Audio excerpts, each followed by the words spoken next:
વિદ્યાર્થી મિત્રો, last time આપણે પૂર્ણ આંતરિક પરાવર્તનની ઘટનાનો અભ્યાસ કર્યો, જેમાં ક્રાંતિકોણ, ત્યારબાદ ક્રાંતિકોણ કરતાં પણ આપાતકોણનું મૂલ્ય વધારે થાય ત્યારે પૂર્ણ આંતરિક પરાવર્તનની ઘટના બને. કુદરતમાં બનતી પૂર્ણ આંતરિક પરાવર્તનની ઘટના મરીચિકા, પ્રિઝમ દ્વારા થતું વક્રીભવન, પ્રિઝમમાં થતું પૂર્ણ આંતરિક પરાવર્તન, હીરો શા માટે ઝળહળે તે બાબત આપણે જોયું. અને ત્યારબાદ અતિ મહત્વનું વૈજ્ઞાનિક અભિગમ, જે અત્યારે fastest technology of the world જે છે તે ઓપ્ટિકલ ફાઇબર પણ પૂર્ણ આંતરિક પરાવર્તનના સિદ્ધાંત ઉપર કામ કરે છે. તો વિસ્તૃત રીતે આપણે તેનો અભ્યાસ કર્યો. આજે આપણે નવો એક ટોપિક શીખવા જઈશું અને તે છે ગોલીય સપાટીઓ આગળ અને લેન્સ વડે થતું વક્રીભવન. તો ગોલીય સપાટી એ અરીસો પણ નથી, લેન્સ પણ નથી, તેથી એક સેપરેટ ટોપિક છે. તો આપણે તેને તે અર્થમાં સમજીશું. તો પહેલું આપણે જોવાના છે ગોલીય સપાટી વડે થતું વક્રીભવન, refraction at a spherical surface. તો આજે આપણે તેનો અભ્યાસ કરીશું. વિદ્યાર્થી મિત્રો, આ બંને થિયરી મોસ્ટ આઈએમપી છે. બોર્ડમાં બેમાંથી એક થિયરી પૂછાવાની પૂરેપૂરી સંભાવના છે. તેથી આમને વારંવાર પ્રિપેરેશન કરવાની, કેમ કે આ વખતે અરીસાનું સૂત્ર કેન્સલ કરેલું છે, એટલે થિયરી જે છે એ ગોલીય સપાટીની પૂછાવાની સંભાવના વધુ છે. તેથી અત્યારે આમાં જે થિયરી આપેલી છે તે ટેક્સ્ટ બુકમાં આપેલી તે જ છે બિલકુલ. તેથી નવી એક થોડી રીત જે છે તે રીતે હું તમને સાબિત કરાવું છું. ટેક્સ્ટ બુક જે છે તેમાં કોઈ જ ફેરફાર નથી, બિલકુલ ડી ટેક્સ્ટબુકમાંથી પણ તમે પ્રિપેર કરી શકો. ઓલ ઓવર બધું જ સરખું છે, માત્ર નામકરણ અને રજૂઆતનો થોડો આગળ પાછળનો ક્રમ આટલો ફેરફાર છે. તો પહેલી થિયરી છે ગોલીય સપાટી માટે η2/v minus η1/u is equal to η2 minus η1/r તારવો. આ પહેલી થિયરી છે. આ મોસ્ટ આઈએમપી થિયરી છે. અને ત્યારબાદ લેન્સ મેકરનું સૂત્ર છે. તો આ બે થિયરીઓ તમારે પાકી કરવાની છે ફરજિયાત. એક વાર, બે વાર કે ત્રણ વાર લખીને પણ એને મોઢે કરવાની છે. સૌથી પહેલા તો તમે પૂરતો સમય આકૃતિને આપો. આ જે છે એક ગોલીય વક્રીભવનકારક સપાટી છે. ઘણી બધી વિગત છે, એ પહેલા તમે દોરી દો આવી રીતે, રાઈટ. ત્યારબાદ આ છે એક્સિસ છે, અહીંયા એ દોરો. ત્યારબાદ અહીંયાથી એક પ્રકાશનું કિરણ આપાત કરી દો, પીએ. ત્યાં સપાટીને એક લંબ દોરો અને લંબાવતા જાઓ. લંબ ખબર કેમ પડે અહીંયા લંબ છે? તો સી માંથી દોરેલું જે છે એ લંબ હોય હંમેશા. વક્રતા કેન્દ્ર સી માંથી દોરેલી જે આ છે પરિઘ તરફ, તે લંબ છે. તો તે લંબ છે. ત્યારબાદ આ પ્રકાશનું કિરણ વક્રીભવન પામીને અહીંયા આવે છે, અને બીજું એક પ્રકાશનું કિરણ સીધું અહીંયા પહોંચે છે, અહીંયા પ્રતિબિંબ રચાય છે, રાઈટ. ત્યારબાદ આ ઓ જે છે, ઓ ત્યાંથી અહીંયા સુધી વસ્તુ અંતર યુ છે, અને ઓ ડેશ છે, કેમ કે ત્રિકોણ જે છે ભૂમિતિની દ્રષ્ટિએ એમાં આટલો થોડો ગેપ છે. જો કે તે અવગણ્ય છે, પણ આપણી જાણ માટે છે. ઓ ડેશ થી વી સુધીનું અંતર જે છે એ પ્રતિબિંબ અંતર છે. ઓ થી સી સુધી છે વક્રતા ત્રિજ્યા આર. તો 3 નીચે દર્શાવાય છે, એટલે 3 ખૂણા તમારે દર્શાવવાના છે, આલ્ફા, બીટા, ગેમા. આપાત કોણ θ1 છે અહીંયાથી, તો વક્રીભૂત કોણ મેં આપ્યો છે θ2. અને આ માધ્યમ જે વક્રીભવનકારક સપાટી છે એ ઘટ માધ્યમ છે η2, અને આ પાતળું માધ્યમ છે હવા, જે મેં મેન્શન કર્યું છે.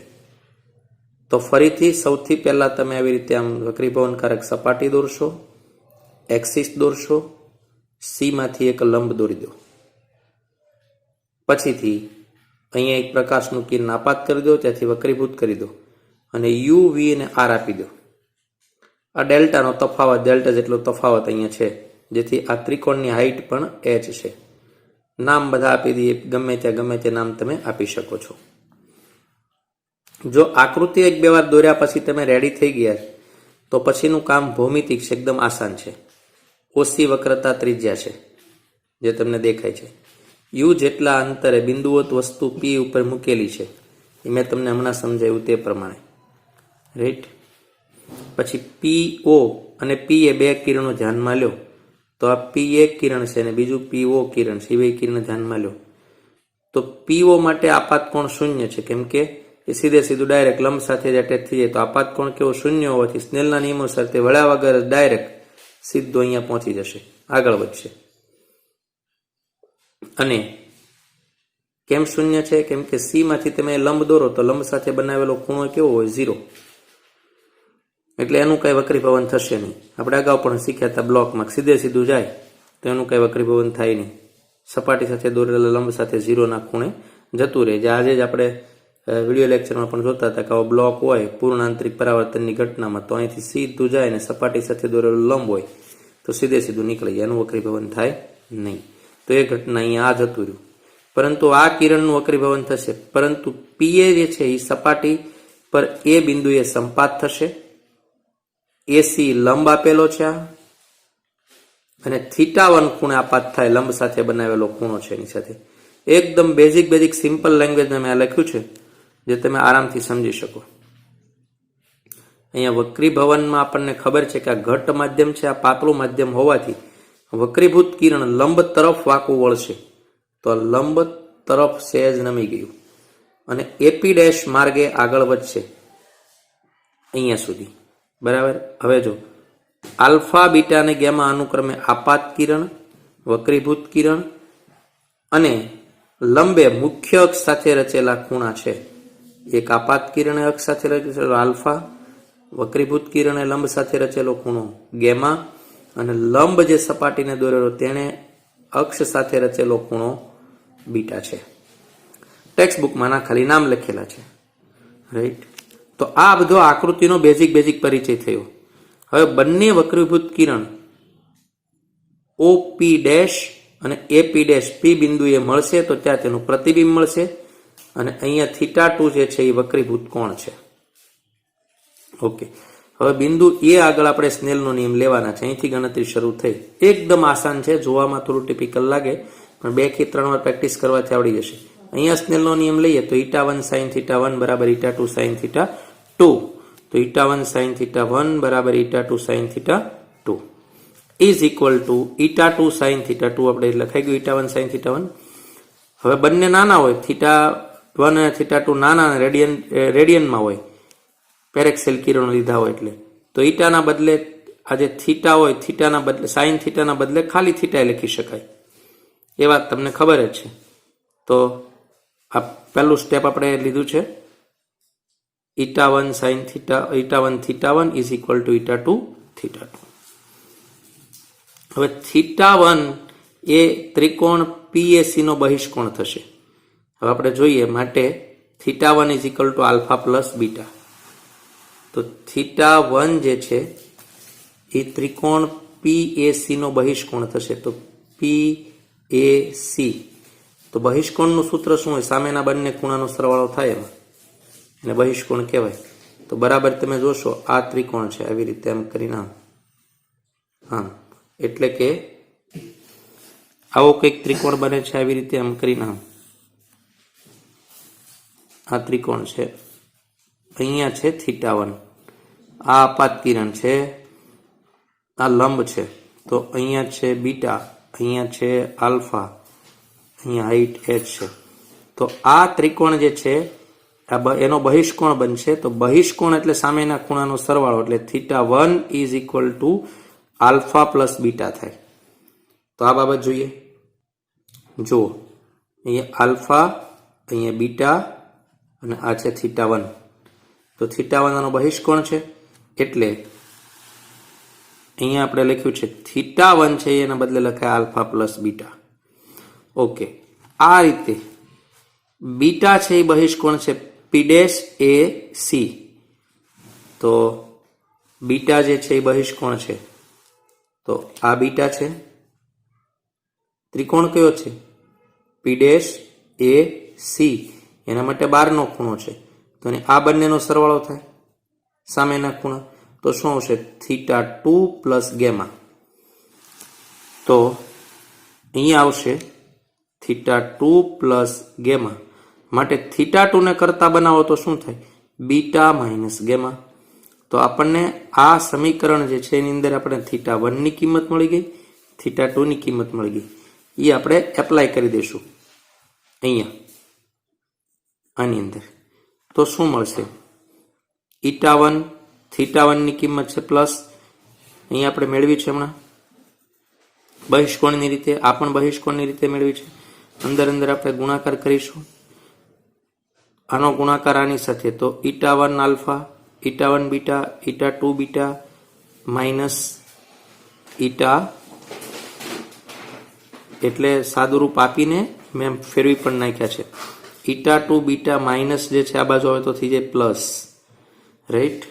અને η1 બીટા છે એ આ બાજુ આવે તો થઈ જાય માઇનસ. એટલે અહીંયા બીટાને કોમન કરી દીધા, એક સરખા કરી દીધા. આને કંઈક સમીકરણ 3 આપી દીધું. હવે જો કાટકોણ ત્રિકોણ O dash P dash A dash પરથી હવે આલ્ફા બીટા ગેમાના ત્રણેયના ટેન લેવાના છે. ટેન ગેમા બરાબર h અપોન વી, ત્યારબાદ ટેન બીટા બરાબર h અપોન આર. આ ડેલ્ટા તો અવગણવાનું જ છે. એવી રીતે ત્રણે ત્રણના ટેન આપણે લેવા જઈ રહ્યા છીએ. તો આકૃતિ તરફ જઈશું. તો જો બહિષ્કોણ લીધા પછી ડાયરેક્ટ ટેન લો, તો આ ટેન છે તો ટેન આલ્ફા એટલે h upon U, tan beta એટલે h upon R, tan gamma એટલે h અપોન વી. તો યુ વી આર ત્રણેય આપણને મળવાના છે. આ ડેલ્ટા તો ખાલી લખવા માટે છે. તો ફરીથી પહેલું સ્ટેપ છે આકૃતિ. આકૃતિનું વર્ણન જેવું પૂરું થાય, એક એક જે વ્યવસ્થા તમે બોલા છે એ પૂરી થાય.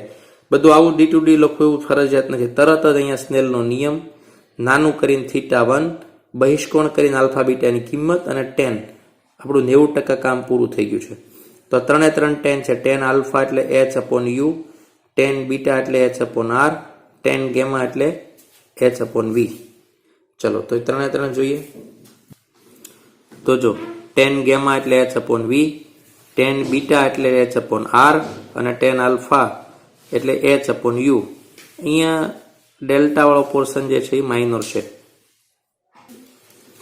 પરંતુ આલ્ફા બીટા અને ગેમાની સરખામણીમાં ડેલ્ટા ખૂબ નાનો હોવાથી એને આપણે અવગણવાનો. એટલે gamma is equal to h upon v, beta is equal to h upon R અને alpha is equal to h upon minus u. સંજ્ઞા પદ્ધતિ આપણે લગાવી દીધી. તો સમીકરણ 3 અને 4 પરથી η1 પછી આપણી પાસે છે ગેમા વાળી કિંમતો જે છે, તો એના બદલે આપણે એક એક કિંમતો એની અંદર એપ્લાય કરતા જઈશું, રાઈટ. તો જોઈએ. અનુકૂળતા માટે મેં સમીકરણ 3 અહીંયા લઈ લીધું છે, જે પેજ પાછળ હતું એટલે. તો હવે આ બંને માટે આપણે કિંમત મૂકવાની. η1 આલ્ફાની કિંમત લઈ આવો તો શું આવશે? h upon minus u. Okay. η2 પછી ગેમાની કિંમત, તો η2 ગેમાની કિંમત છે h upon v is equal to η2 minus η1 અને બીટાની કિંમત છે તો h અપોન આર. ત્રણેયમાંથી h ને કેન્સલ કરી નાખો તો શું આવશે? Minus η1 upon u plus η2 upon v is equal to η2 minus η1 upon r. આ સમીકરણ પાતળાથી ઘટ માધ્યમમાં જતા કિરણો માટે છે. જો ઊંધું હોય તો આ બંને પોતપોતાના સ્થાન બંને બદલી નાખશે, બાકી કોઈ ફરક પડશે નહીં. આ જગ્યા બદલી લેશે ફક્ત બંને ઉપરવાળા.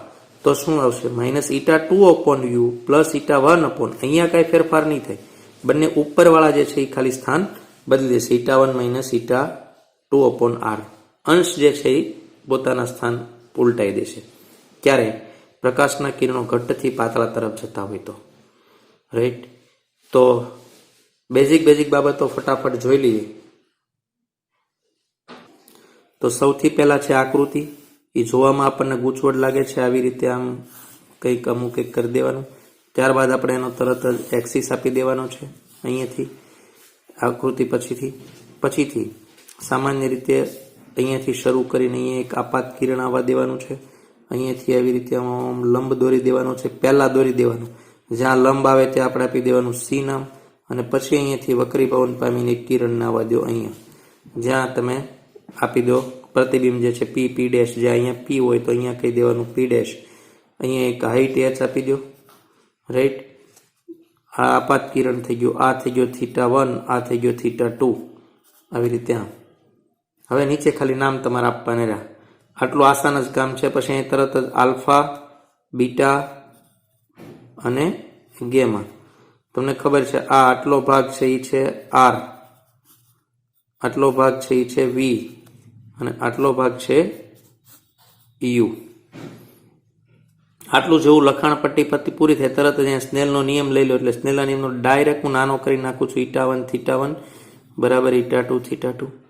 આને કંઈક સમીકરણ આપી દો. તરત આ બંનેનો સરવાળો થાય બહિષ્કોણ, તો આના બદલે આવી જશે આલ્ફા પ્લસ બીટા. આમાં થોડીક તમારે મહેનત કરવી પડશે. પહેલા આવશે beta is equal to gamma plus theta થશે. આ બંને θ2 માટે θ2 is equal to beta minus gamma. અહીં એપ્લાય કરી દો. પૂરું. આટલું પતી જાય એટલે તરત જ આપણે tan ત્રણેના લઈ લેશું અને ત્રણેના tan એનો ગુણાકાર કરીને થોડું ગોઠવી નાખવાનું. છેલ્લે સાદો રૂપ આપો તો કંઈ વાંધો નથી, તો પૂરું થઈ જશે. પણ આવું તમારે રફલી ઘણી બધી પ્રેક્ટિસ કરશો તો તમારી એકદમ મજબૂત થઈ જશે. સૂત્ર તો યાદ રાખવું જ રહ્યું, પરંતુ સાબિતી આની આવડવી જ જોઈએ. તો આ સૂત્ર જે છે મોસ્ટ આઈએમપી છે, ઘણા બધા દાખલામાં પૂછાવાનું છે. જે ગોલીય વક્રીભવનકારક સપાટી છે એમના માટેનું સૂત્ર છે. તો આ પાતળા માધ્યમમાંથી ઘટ માધ્યમમાં પ્રકાશના કિરણો જતા હોય ત્યારનું છે.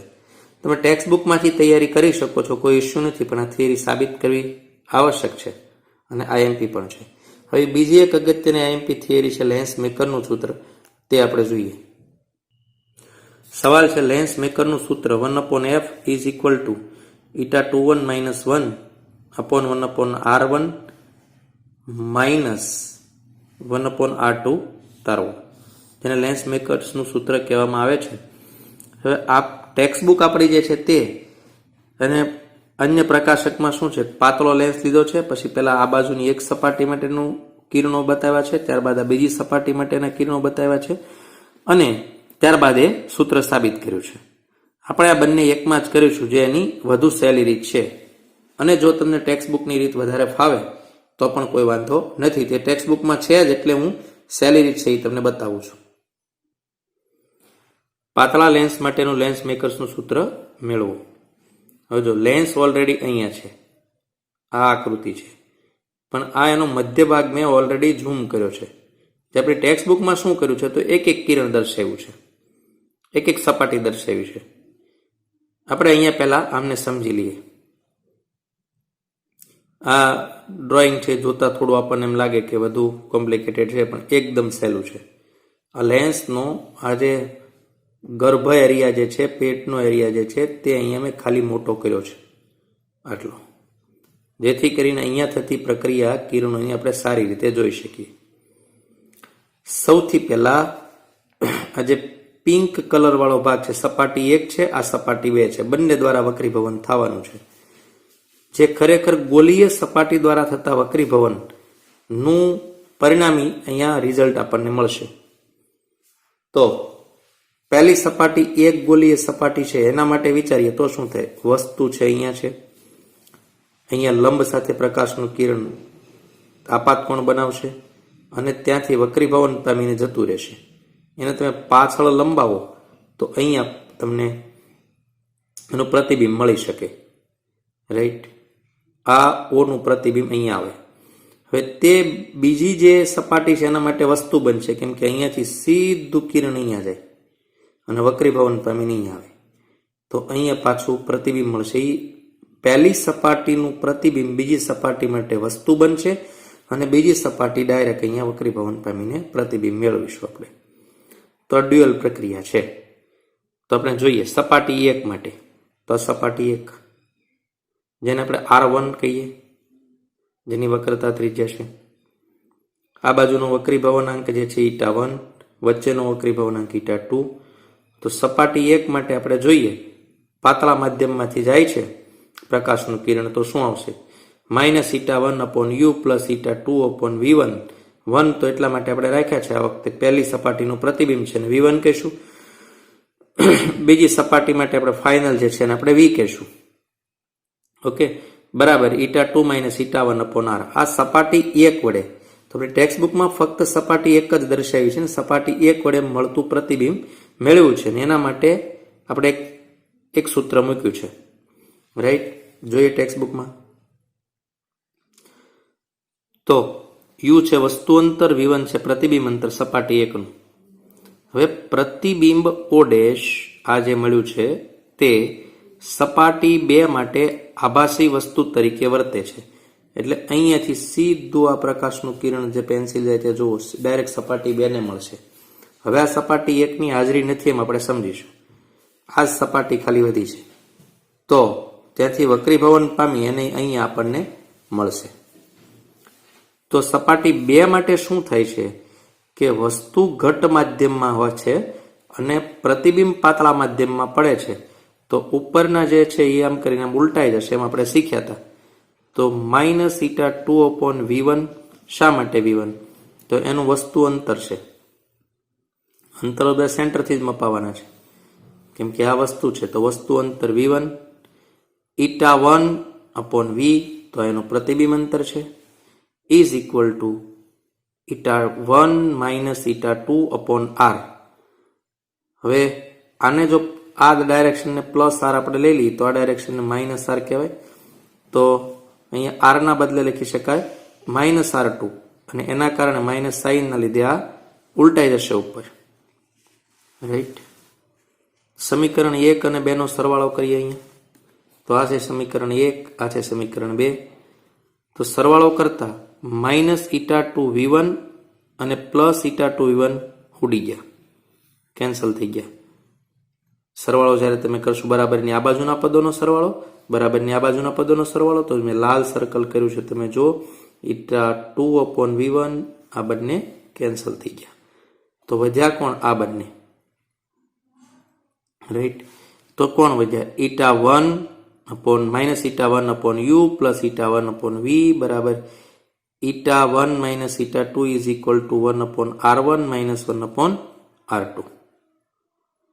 હવે અહીંયા જોશું આપણે તો આ જે છે એ કોમન 𝜃1 લઈને એના છેદમાં મૂકી દઈએ, કોમન 𝜃1 લઈને એના છેદમાં, તો -1/u +1/v is equal to 𝜃2 - 𝜃1/𝜃1 is equal to 1/r1 - 1/r2. આ સૂત્રનો ઉપયોગ કરતી વખતે સંજ્ઞા પ્રણાલી વાપરવી પડશે. જો લેન્સના બંને બાજુના માધ્યમમાં એક જ હોય માધ્યમો અને ધારો કે u બરાબર ઇન્ફિનિટિવ લઈ લઈએ, અનંત અંતરે લઈ લઈએ, તો v is equal two f થાય. ટેક્સ્ટ બુકમાં ડાયરેક્ટ u બરાબર ઇન્ફિનિટિવ લઈને પણ સાબિત કરેલું છે, એટલે સાબિતી થોડી શોર્ટ છે. તો 1/∞ ઇઝ ઇક્વલ ટુ 0 એટલે લેન્સ મેકરનું સૂત્ર આપણે જે સાબિત કરવું હતું એ આપણને મળી ગયું છે. 𝜃2 - 𝜃1/𝜃1 1/r1 - 1/r2. તે લેન્સની કેન્દ્ર લંબાઈ અને વક્રતા ત્રિજ્યા વચ્ચેનો સંબંધ દર્શાવે છે. લેન્સ માટે ગાઉસનું સૂત્ર પણ આ જ છે પાતળા લેન્સ માટે, અને લેન્સ મેકરના સૂત્રોને તમે સરખાવો તો 1/u + 1/v is equal two 1/f મળશે, સાઇન માઇનસ આવશે, જેને ગાઉસનું સૂત્ર એટલે લેન્સ માટેનું સૂત્ર કહેવાય. અરીસા માટેનું સૂત્ર જેમ આપણે તાર્યું હતું 1/u + 1/v is equal two 1/f, એમ લેન્સમાં આ જે છે એ માઇનસ છે. જો પાતળા લેન્સ માટે R1 ને R2 ઉલટાવવામાં આવે તો f નું મૂલ્ય સમાન જ રહે છે. આમ પાતળા લેન્સ માટે કેન્દ્ર લંબાઈનું મૂલ્ય સપાટીના ક્રમ ઉપર આધારિત નથી. જો માધ્યમ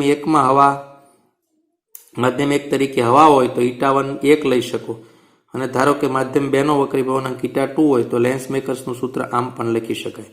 કેમ કે માધ્યમ 1 તરીકે હવા છે અને 2 તરીકે કોઈ વક્રીભવનાંક લઈ લો, તો આના બદલે અહીંયા 1 અને અહીંયા 1 આવશે અને 𝜃, તો 𝜃-1 જ ખાલી આવશે, છેદમાં કંઈ દેખાશે નહીં.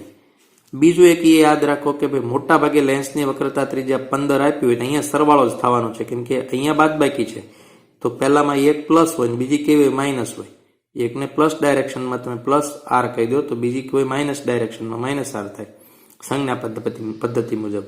એટલે અહીંયા સરવાળો જ થવાનો, ડાયરેક્ટ 2/15 અથવા તો જે પણ તમે રાખશો જેટલી પણ આપી છે અહીંયા સરવાળો જ મોટા ભાગે થવાનો છે.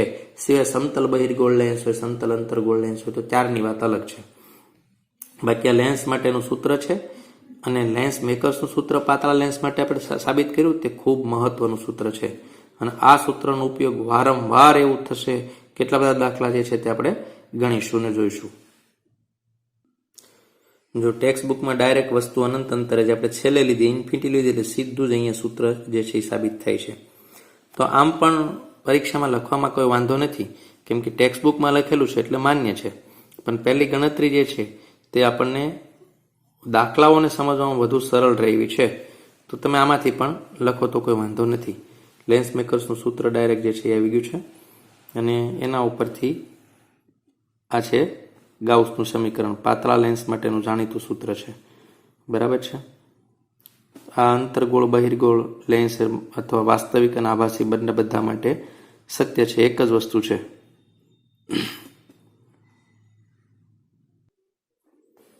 ઉદાહરણ 9.6 છે. હવામાં રહેલ એક બિંદુઓ ઉદ્ગમથી પ્રકાશ એક કાચની ગોલીય સપાટી જેનો વક્રીભવનાંક 1.5 અને વક્રતા ત્રિજ્યા 20 સેન્ટીમીટર છે એની ઉપર આપાત થાય છે. આ ગોલીય સપાટીથી પ્રકાશ ઉદ્ગમ 100 સેન્ટીમીટર દૂર હોય તો પ્રતિબિંબ કયા સ્થાને રચાશે?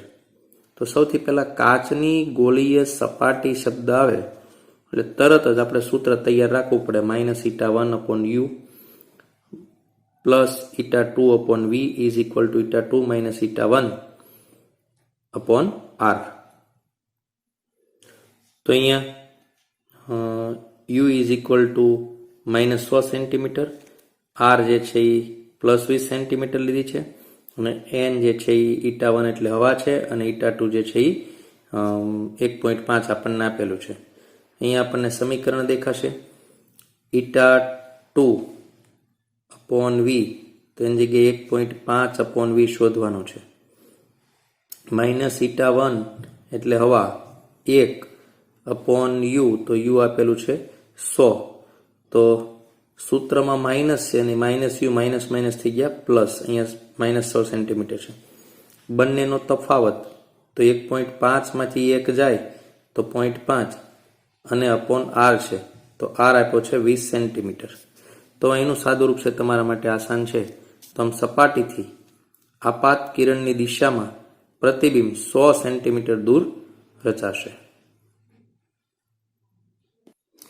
ગોળીય સપાટી જે છે એને બે મુખ્ય કેન્દ્ર હોય છે. જેમ કે પ્રથમ મુખ્ય કેન્દ્ર જે છે તો મુખ્ય કેન્દ્ર એ અક્ષ પરનું બિંદુ છે જ્યાં જ્યારે એક વસ્તુ મૂકવામાં આવતા પ્રતિબિંબ અનંત અંતરે રચાય છે. અહીંયા જો આપણે વસ્તુ મૂકી દઈએ તો પ્રતિબિંબ જે છે એ અનંત અંતરે રચાય છે. તો u is equal two f1 એટલે પહેલું જે છે ને આપણે f1 કહી દઈએ, ત્યારે v is equal two infinity. તો આ ઈટાના સૂત્રો છે, અહીંયા મ્યુ ખાલી લખ્યું છે, આમાં બાકી કોઈ ફરક નથી. તો આ સૂત્ર જે છે આપણું એમાં આ ઇન્ફિનિટી છે એટલે આખું સ્ટેપ 0 થઈ જાય. તો આપણને આ પ્રમાણે મળતું જાય. તો f1 ને કરતા બનાવો તો -u1r અપોન η2 η1. આના બદલે ઈટા પણ તમે લખી શકો, મ્યુ પણ લખી શકો. દ્વિતીય મુખ્ય કેન્દ્રમાં મુખ્ય અક્ષને સમાંતર તમે સીધા કિરણો જો જવા દો તો એ વક્રીભવન પામીને મુખ્ય કેન્દ્ર પાસે કેન્દ્રિત થાય છે. તો આમાં u ઇન્ફિનિટી હોય ત્યારે v1 is equal two f1 થાય. તો એ જ વેલ્યુમાં એપ્લાય કરતા આપણને આ કિંમત જે છે તે મળે છે. બંનેનો ગુણોત્તર છે અહીંયા, તે પણ કોઈક વખત આપણને ડાયરેક્ટ MCQ સોલ્વ કરવામાં મદદરૂપ થાય છે. આકૃતિમાં દર્શાવ્યા મુજબ કાચના નિયમિત નક્કર સળિયાની સામે O બિંદુ પાસે એક વસ્તુ મૂકવામાં આવેલી છે. આ સળિયાની વક્ર સપાટીની ત્રિજ્યા 30 સેન્ટીમીટર છે. તો રચાતું પ્રતિબિંબ કેટલી હશે? તો અહીં એક પરિસ્થિતિ દર્શાવી છે આકૃતિની કે O છે, અહીંયાથી પ્રતિબિંબ જે છે આ 15 સેન્ટીમીટર અંતર છે, વક્રતા ત્રિજ્યા છે એ 30 સેન્ટીમીટર છે. તો પ્રતિબિંબ જે છે એ કેટલે હશે? તો અહીંયા વિકલ્પો બધા છે. તો આપણી પાસે સૂત્ર છે એ -η1/u plus η2/v is equal to η2 - η1/r. તો માઇનસ હવા છે એટલે 1, u છે 15 સેન્ટીમીટર અને એ આપણે લીધું છે માઇનસ, v આપણે શોધવાનું છે 1.5 છે, બંને તફાવત 0.5 અને +30. તો v is equal two -30 centimetre છે. ઋણ નિશાની દર્શાવે છે કે પ્રતિબિંબ વસ્તુ તરફની બાજુએ રચાશે, અર્થાત ડાબી બાજુ હશે. તો આપણને ખબર પડે કે ભાઈ જે આપણે જ્યારે સાબિત કર્યું હતું ત્યારે મેં તમને કીધું હતું કે અહીંથી પ્રકાશનું કિરણ જાય એ વક્રીભવન પામી અને અહીંયાથી આમ જતું રહે અને પાછળ તમે લંબાવો તો અહીંયા કંઈક મળે તમને. એક નક્કર કાચના ગોળાના કેન્દ્ર પર બિંદુવત ઉદ્ગમ વસ્તુ ગોઠવેલી છે. કાચનો વક્રીભવનાંક 1.5 છે. તો વસ્તુના આભાસી પ્રતિબિંબનું સ્થાન ગોળાની સપાટીથી કેટલા અંતરે હશે? અહીં વસ્તુ કાચના માધ્યમમાં છે, તેથી તેનું પ્રતિબિંબ આભાસી છે જે હવામાં રચાશે. તેથી η1 - η1/u પ્લસ η2/v, η2 - η1 બરાબર r. આ સૂત્રમાં આ કિંમતો જે છે એ આપણે મૂકી દઈએ તો u -6 સેન્ટીમીટર થાય, પણ હંમેશા અંતર જે છે એ ધન હોય, તેથી મોડ ઓફ u 6 સેન્ટીમીટર થાય. ઋણ નિશાની એવું દર્શાવે છે કે પ્રતિબિંબ જે છે તે આભાસી છે. એક બહિર્ગોળ લેન્સના દ્રવ્યનો વક્રીભવનાંક 3/2 છે. તેની બંને વક્ર સપાટીઓની વક્રતા ત્રિજ્યાઓ એક સરખી 25 સેન્ટીમીટર છે.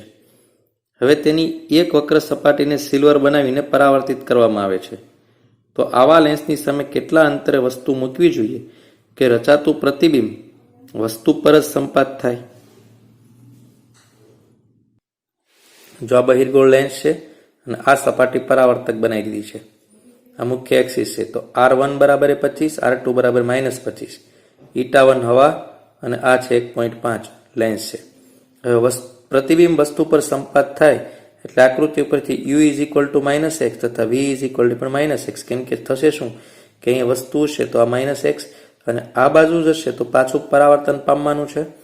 તો થશે બેઝિકલી એવું, પ્રકાશનું કિરણ જાય, વક્રીભવન પામે, પરાવર્તન પામે, પાછું વક્રીભવન પામીને અહીંયા કંઈક પ્રતિબિંબ આવતું હોય. અહીંયા જો વસ્તુ હોય તો વસ્તુ ઉપરથી પ્રકાશનું કિરણ આપાત થશે, વક્રીભવન પામશે, એટલા જ ખૂણે પાછું પરાવર્તન પામશે, ફરીથી વક્રીભવન પામશે અને અહીંયા કંઈક મળશે અંદાજિત. પણ આપણને તો બંને એક જગ્યા ઉપર જ આવવા જોઈએ, પાછું ત્યાં જવું જોઈએ, એટલે આપણે બંને કેવું લીધું છે? -x. 1/u - 1/v - 1/u is equal to η2 - η1 is equal upon η1 into 1/r1 - 1/r2. આ સૂત્ર જે છે લેન્સ મેકરના સૂત્રની જેવું જ છે, પણ મેં અહીંયા લેન્સની ફોર્મ્યુલાવાળો 1/f ના બદલે આ કિંમતો મૂકી દીધી છે. શું કામ? કેમ કે u અને v ની જરૂર હતી. તો 1/-x - 1/-x બાકી બધી જ કિંમતો જે છે આપણે એપ્લાય કરી. આ તો મેં તમને દર વખતે કીધું 2/25 જ કરી નાખવાનું તમારે, રાઈટ. તો x = 12.5 સેન્ટીમીટર છે, તેથી લેન્સ ને વસ્તુની સામે 12.5 માન્ય થાય. હવે આપણે લેન્સનો પરિચય મેળવીશું. બે વક્રીભવનકારક સપાટીઓ વડે ઘેરાતા અને પ્રતિબિંબ રચી શકે તેવા ઉપકરણને લેન્સ કહેવામાં આવે છે. આ બે સપાટીઓ પૈકી એક તો ફરજિયાત વક્ર હોવી જ જોઈએ. જો આ દ્વિબહિર્ગોળ અથવા બહિર્ગોળ લેન્સ કહેવામાં આવે છે. આ અંતર્ગોળ લેન્સ છે. આ જે છે એ સમતલ બહિર્ગોળ લેન્સ છે, સમતલ બહિર્ગોળ લેન્સ. અને મેનિસ્કસ લેન્સ કહેવામાં આવે છે, અને સમતલ અંતર્ગોળ લેન્સ કહેવામાં આવે. એટલે શું કહેવાય? આ R1 અને R2, R1 અને R2. અહીંયા R1 આવે અને R2 કયો તો ઇન્ફિનિટી હોય, આ સપાટી ઇન્ફિનિટી વક્રતા ત્રિજ્યા હોય. અહીંયા R1 R2 થાય, અહીંયા આ સપાટી છે ઇન્ફિનિટી થાય, અને આ તો જેટલી વક્રતા ત્રિજ્યા હોય એટલું થાય. તો સમતલ હોય એની વક્રતા ત્રિજ્યા ઇન્ફિનિટી આપણે લેતા હોય સામાન્ય રીતે. હવે આ છે લેન્સનો પરિચય. હવે લેન્સના માટે આપણે કેટલાક કિરણો જોઈએ જે અરીસા માટે જોયા હતા. અને લેન્સ જે છે એનું ઓપ્ટિકલ કેન્દ્ર કહેવામાં આવે. તો પહેલું કિરણ ઓપ્ટિકલ કેન્દ્રમાંથી ગમે તેટલા કિરણો પસાર થઈ વક્રીભવન પામ્યા વગર જ આરપાર નીકળી જાય, ચાહે લેન્સ અંતર્ગોળ હોય કે બહિર્ગોળ હોય. લેન્સનું સેન્ટર છે એને ઓપ્ટિકલ કેન્દ્ર કહેવાય. લેન્સને બે મુખ્ય કેન્દ્ર હોય. આ બાજુથી મુખ્ય અક્ષને સમાંતર કિરણ આપાત કરો તો વક્રીભવન પામીને બીજી બાજુના મુખ્ય કેન્દ્ર ઉપર કેન્દ્રિત થાય, અને અહીંયા મુખ્ય કેન્દ્રમાંથી આપાત કરો તો મુખ્ય અક્ષને સમાંતર વક્રીભવન પામીને જાય. તો બીજું જે કિરણ છે એમાં શું છે? તો લેન્સને બે સપાટી હોય, પરિણામે બે કેન્દ્ર બિંદુ હોય. મુખ્ય કેન્દ્ર જે છે, પ્રથમ કેન્દ્ર બિંદુએ વસ્તુ જો હોય તો અહીંયાથી પ્રકાશના કિરણો નીકળે અને આવી રીતે જતા રહે વક્રીભવન પામીને, તો પ્રતિબિંબ અનંત અંતરે મળે. આ કેસ જે છે આપણા કેસ માટે, તો અંતર્ગોળ માટે પણ તમે એવું વિચારી શકો છો કે અહીંયાથી પ્રકાશનું કિરણ એટલે આભાસી જે છે ત્યાંથી નીકળે તો વક્રીભવન પામીને એ અહીંયા જતા રહે છે. ત્યારબાદ જો મુખ્ય અક્ષને સમાંતર પ્રકાશના કિરણ આપાત થાય તો એ વક્રીભવન પામીને બીજા મુખ્ય કેન્દ્ર જે છે ત્યાં મળે છે. મુખ્ય અક્ષને સમાંતર તો એ આવી રીતે જાય. તો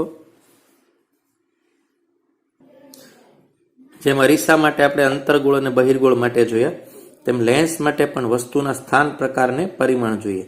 અનંત અંતરે વસ્તુ હોય તો બીજી બાજુના મુખ્ય કેન્દ્ર ઉપર વાસ્તવિક અને ઉલટું અને અત્યંત નાનું પ્રતિબિંબ મળે છે. જેમ પેલા વક્રતા કેન્દ્ર સી છે, એમાં બંને બાજુ 2f છે. 2f આ બાજુ 2f છે, આ બાજુ 2f છે. તો 2f થી થોડે દૂર તો f અને 2f ની વચ્ચે હોય, અહીંયા 2f હોવું જોઈએ. આ છે f, પ્રતિબિંબ f અને 2f ની વચ્ચે મળે, વાસ્તવિક અને ઉલટું. જેમાં c થી દૂર હતું એના બદલે ખાલી 2f વર્ડ આપણે વાપરીશું. 2f ઉપર હોય તો 2f ઉપર હોય, વાસ્તવિક અને ઉલટું અને વસ્તુના જેવડું, રાઈટ.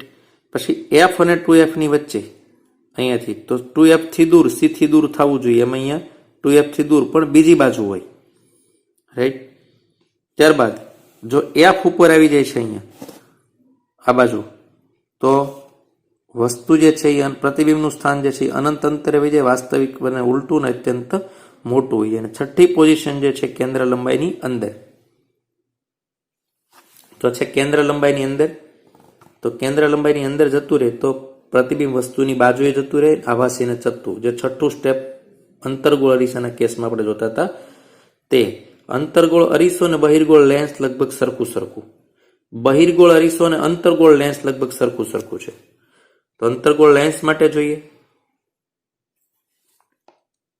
તો અંતર્ગોળ અરીસા માટે અનંત અંતરે તો મુખ્ય કેન્દ્ર f ઉપર, પછી અનંત બિંદુ અને લેન્સના ઓપ્ટિકલ કેન્દ્રની વચ્ચે તમે ગમે ત્યાં મૂકી દો તો વસ્તુની બાજુએ મળે પ્રતિબિંબ જે છે અને f અને o ની વચ્ચે મળશે. આની વચ્ચે કંઈક જ એટલામાં મળ્યા કરશે, આભાસી અને ચત્તુ હશે અને નાનું હશે. તો આ જે છે એ અંતર્ગોળ લેન્સ માટે છે. બહિર્ગોળ લેન્સની કેન્દ્ર લંબાઈ હંમેશા ધન લેવાની છે, અંતર્ગોળ લેન્સની કેન્દ્ર લંબાઈ હંમેશા ઋણ લેવાની છે. હવે આપણી પાસે ચાર વસ્તુ છે: બહિર્ગોળ અરીસો, અંતર્ગોળ અરીસો, બહિર્ગોળ લેન્સ, અંતર્ગોળ લેન્સ. અરીસાઓ પરાવર્તન કરશે, લેન્સ વક્રીભવન કરશે. મોટવણી પણ લેન્સનું સૂત્ર અરીસાની જેમ લેન્સને પણ મોટવણીનું સૂત્ર છે. લેન્સની મોટવણીનું સૂત્ર છે m=h2/h1=v/u. બીજા સ્વરૂપો છે એમના, તે આપણે આગળ સાબિત કરીશું ત્યારે જોતા જઈશું. આપણે જોશું અતિ મહત્વનો ટોપિક લેન્સનો પાવર, જે દર વખતે પરીક્ષામાં આમનો એકાદો MCQ પૂછાતો હોય છે, જે ખૂબ નાનો પરંતુ અગત્યનો ટોપિક છે. લેન્સની કેન્દ્ર લંબાઈ ના વ્યસ્તને લેન્સનો પાવર કહેવામાં આવે છે, અથવા કેન્દ્રિત અથવા વિકેન્દ્રિત કરવાની ક્ષમતાને લેન્સનો પાવર કહેવામાં આવે છે. P=1/f. સૂત્ર એકદમ સહેલું છે, પરંતુ ભૂલ ક્યાં થાય આપણે બરાબર જોશું. કેન્દ્ર લંબાઈ હંમેશા મીટરમાં હોય એ જ આ સૂત્રમાં દાખલ થાય. હવે પેપરમાં આપ્યું હોય આપણને હંમેશા સેન્ટીમીટર કે અન્ય એકમોમાં, એ સીધે અહીં મૂકી દો એટલે જવાબ ખોટો આવે. f મીટરમાં જ હોવી જોઈએ. ઓકે, હવે ધારો કે f શોધવાની કીધી છે તો પાવર અહીંયા છેદમાં આવશે. f તમને મળે એ પણ મીટરમાં જ મળે, પણ આપેલા વિકલ્પ કે મીટરમાં ન હોય, સેન્ટીમીટરમાં હોય. આ f ની કરામત છે એ ધ્યાનમાં રાખીશું. બહિર્ગોળ લેન્સ માટે હંમેશા પાવર ધન હોય, કેન્દ્ર લંબાઈ ધન હોય. અંતર્ગોળ લેન્સ માટે હંમેશા પાવર ઋણ હોય. બસ આ ફિક્સ વસ્તુ. લેન્સના પાવરનો SI એકમ પ્રતિ મીટર અથવા ડાયોપ્ટર છે. આ મીટરમાં જોવી જોઈએ, અથવા એનો એકમ છે ડાયોપ્ટર.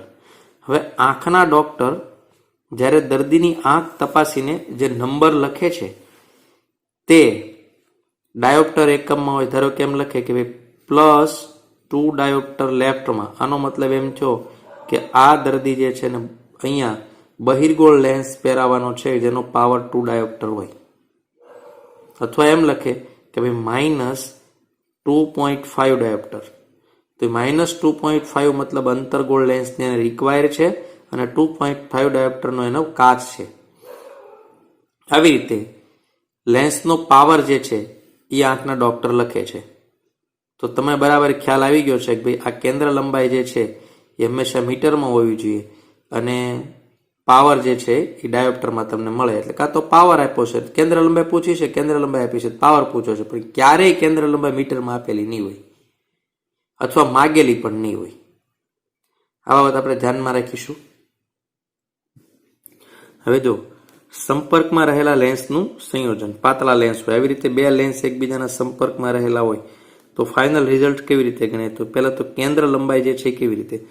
તો 1/f બરાબર 1/f1 પ્લસ 1/f2, અથવા તો બે જ લેન્સ હોય તો આવી રીતે પણ તમે લખી શકો છો.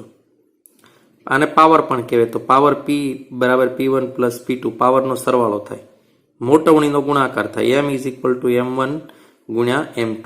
આ 4 વાત શીખવાની છે.